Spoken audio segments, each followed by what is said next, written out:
Okay, so I'm going to answer the questions for the biodiversity lab.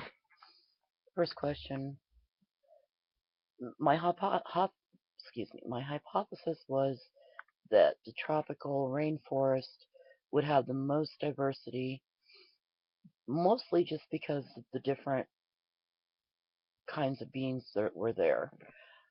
Um, and it did. It had its diversity was 0.9454, which the closest to 1 it is the more biodiversity that exists. I was a little surprised that the desert actually came in third because I thought it was going to come in last.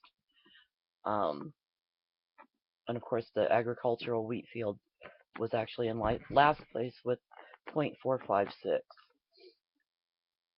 Question 2: is an agricultural field truly a monoculture? Why or why not? It's a monoculture when it's planted, and I think most of them are always a monoculture, but I don't think that all of them, because I see the possibility of somehow a seed of some other kind getting in there and being able to grow, because it's not really a case of other things can't grow there. It's a case of what is planted there. And if a seed would blow over from another crop that's some yards away, some feet away, however they plant those, it's possible that it's going to grow in that area. Number 3, what are some of the major causes for the loss and for the increase of biodiversity in a habitat? Well, one of the main reasons for loss and um, increase is human influence, because the things that humans do, like pollution and everything, can have a negative effect or it can have a positive effect depending on the situations. Another one, for the loss of bio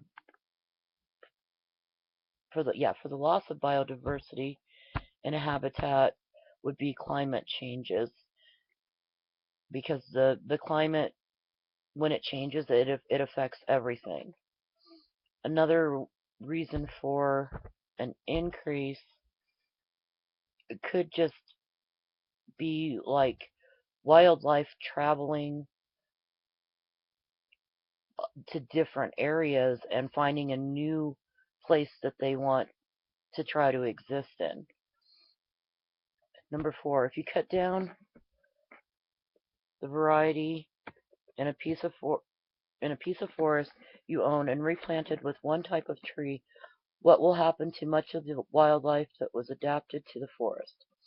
A lot of that wildlife is probably going to die out. Um, Not all of it. The plants, the plants and the animals have come to coexist in this habitat. But if you have one species dying off, it's going to have some kind of effect on all the other species. Um, which takes us to question 5. Do you think the fate you described for number 4 will be the fate of all wildlife in that habitat? No, it won't. I'm looking at it in a couple different ways. One, the most likely to die off if things are changed, I think, are going to be the oldest, like the oldest animals, the oldest plants, the oldest insects, because they aren't going to be able to adapt as easily as newer generations.